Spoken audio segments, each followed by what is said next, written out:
આનું નામ સાચું બાવલિયો કહેવાય યાર, આને ફકીર કહેવાય બાપુ।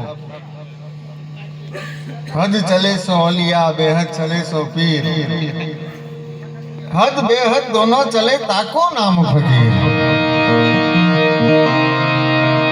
એવો બંડી વાળો બાવલિયો હોય અને એનું સાનિધ્ય જ્યારે મને તમને મળ્યું હોય ને એના ગુણ ગાવા જ્યારે હું તમે ભેગા થયા છે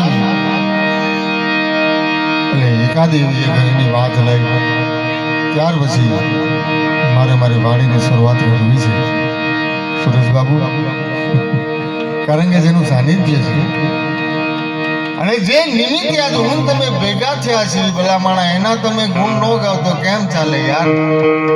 એને તો પહેલા યાદ કરવા પડે ને। હા, બાકી 18 આલમ જેને માનતો હોય સાહેબ એ ભાવનાની ધરતીની માલિકો અમારો બજરંગદાસ બાપો વિરાજમાન છે સાહેબ।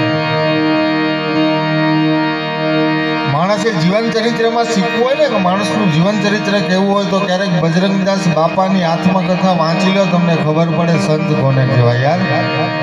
હા, બાકી કાશી ને હરિદ્વારમાં બની બેઠેલા ભગવા લુગરાધારી તો બહુ છે, 5 ખૂન કરીને સાધુ બની જાય। 302 ની કલમ લાગી અત્યારે તો એ સાધુ બની જાય। મેહુલ બની બેઠેલા સાધુ બાવા બહુ છે આ જગતની માલિકો, પણ તમને ને મને એને ઓળખતા આવડવું જોઈએ કે સાચો સંત કોણ છે યાર।